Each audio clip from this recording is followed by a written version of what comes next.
더불어민주당 비대위 대변인 신현영입니다. 윤석열 대통령은 끼리끼리 정부를 지향하는 것입니까?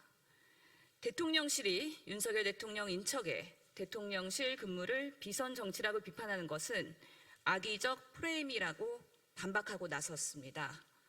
비선 정치를 비선 정치라고 하는데 악의적 프레임이라니 황당합니다. 비선 측근이 대통령실이라는 공적 체계 안에 들어왔으니 비선 정치가 아니라는 말이라면 언어 도단입니다. 또한 이원모 인사비서관의 부인이 민간인 신분으로 대통령 순방 행사에 관여한 것은 비선 정치가 아니고 무엇입니까? 본질을 회피하고 책임을 모면하는 데만 급급한 대통령실의 변명에 실소를 금할 수 없습니다. 이해충돌 방지법상 채용 제한 대상이냐 아니냐는 것도 문제의 핵심이 아닙니다.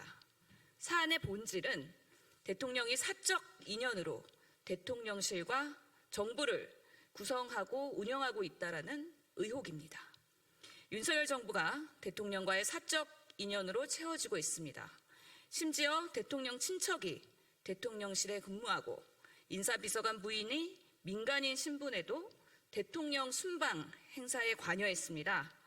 이는 윤석열 대통령이 잘 아는 사람, 믿을 수 있는 사람으로만 끼리끼리 대통령실, 끼리끼리 정부를 만들려고 한다는 의심을 할 수밖에 없습니다. 이러한 지연 인사는 권력의 사유화를 부르고 대한민국 정부의 공적 시스템을 무너뜨릴 수밖에 없습니다. 윤석열 대통령이 끼리끼리 정부를 지향하는 것이 아니라면 국민이 납득할 수 있도록 인사 원칙과 시스템을 다시 세우고 사적 인연을 멀리하길 바랍니다. 두 번째 브리핑 이어가겠습니다. 대통령실은 누가 민간인을 대통령 순방 행사에 참여시키도록 지시했는지 밝히기 바랍니다. 민간인의 대통령 순방 동행 파문과 관련해 대통령실의 해명은 흐리멍덩해서 무엇이 진실인지 파악하기가 어렵습니다. 본질을 흐리고 책임을 회피하기에 급급한 모습입니다. 특보라는 직함으로 대통령실을 활보하고 있는 비선 측근의 국정농단을 숨기려는 의도로 밖에는 보이지 않습니다. 해외에 체류하고 국제 행사를 해본 경험이 많다고 해서 대통령 행사 기획을 맡긴다는 것은 어처구니가 없습니다. 대한민국을 대표하는 외교 스텝으로 구성된 대통령실과 외교부의 의전팀을 제쳐두고 일개 민간인의 조력을 받는다는 것은 더욱더 말이 되지 않습니다.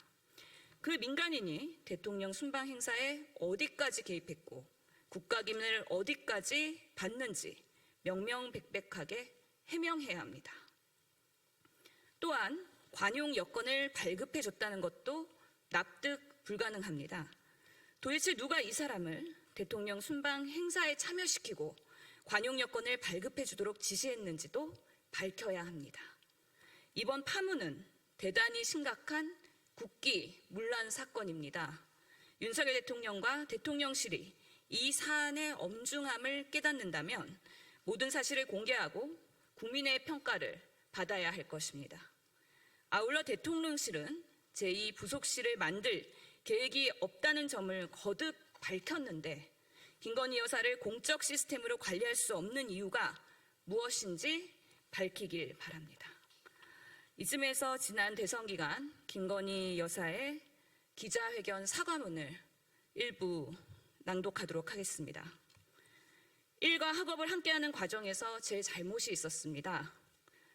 그러지 말았어야 했는데 돌이켜보니 너무나도 부끄러운 일이었습니다. 모든 것이 저의 잘못이고 불찰입니다. 부디 용서해 주십시오. 국민 여러분께 진심으로 사죄의 말씀을 드립니다. 앞으로 남은 선거기간 동안 조용히 반성하고 성찰하는 시간을 갖겠습니다. 그리고 남편이 대통령이 되는 경우라도 아내의 역할에만 충실히 하겠습니다. 부디 노여움을 거두어 주십시오. 다시 한번 사죄의 말씀을 드립니다. 죄송합니다. 이상입니다.